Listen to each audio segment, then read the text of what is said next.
deck profile, and it's an updated version of my favorite leader from set 1, and I finally finished what I was trying to build, and I tested it a lot. I was wanted to get like a new feel of how the format is and how like the decks that need to be played, and this is what I came up with. It's going to be slightly edited through time, and we'll get into it. Your leader's Champa, as we always stated.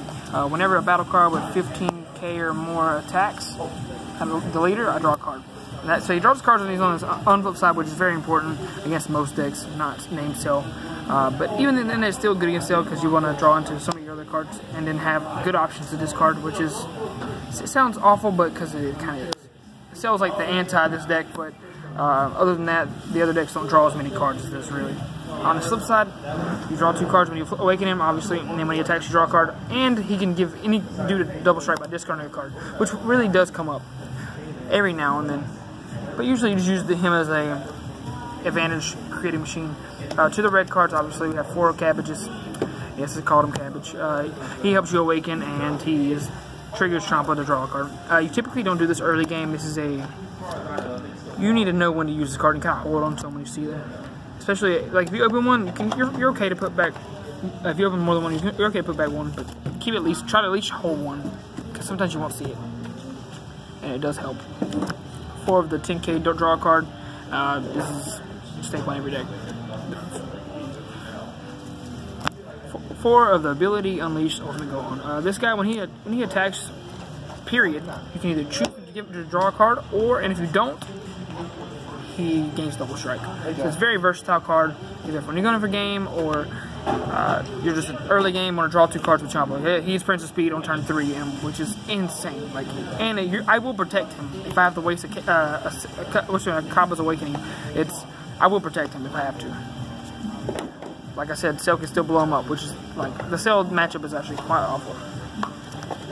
4 SS3. This guy is bananas, and he makes your opponent have to hit you to try to awaken you, and he draws you a card every time he attacks. On the flip side, and he pumps your leader while it's not awakened, which helps you play when your opponent's awakened.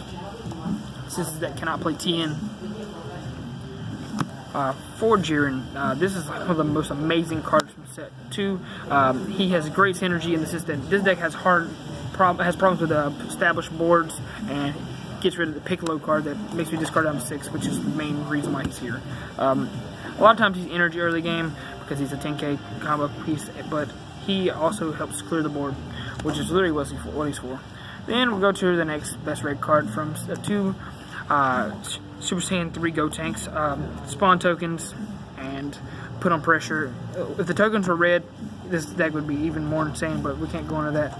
But it's just amazing pressure, and the only weakness to him is Bean. He's really strong against the decks that don't play Senzu Bean.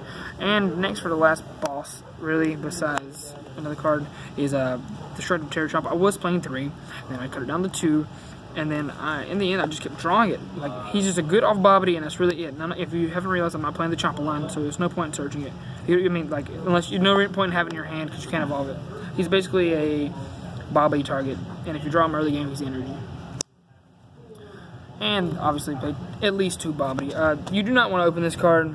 It doesn't matter. You want to play it as energy because the deck doesn't self-awaken it, so this is literally your extra win con, and it's not really necessary. He's very good though. And then the red extra card, Kappa's Awakening.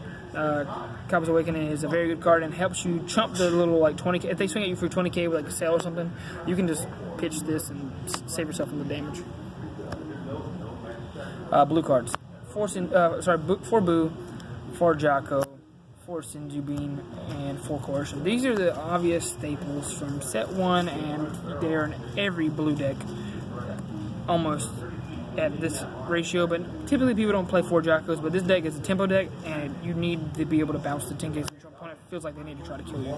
Basically, you make them feel comfortable at trying to be aggressive towards you after you're being aggressive to them every time you summon SS3, and then you punish them for being aggressive. And then the last 3 cards of the deck, 3 Objection. Okay, I was gonna play 4 at first, and then I kept clogging the card.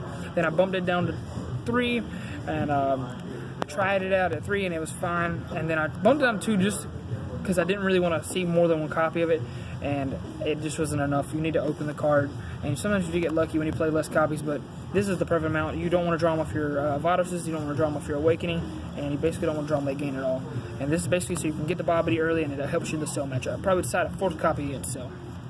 But that's it for the deck profile, guys, and thanks for watching. And if you guys want to see another deck profile soon, we're probably going to have Goku Black up here, and we're probably going to show both ways to play it. You got the Bobbity Black version, which is fantastic at doing what it does, and then you have the actual Goku Black with the Goku Black Destroy Your Energies card, which is another thing. Frank will be posting that soon on our channel, and please subscribe and like and comment down below what you want to see next after the Goku Black deck.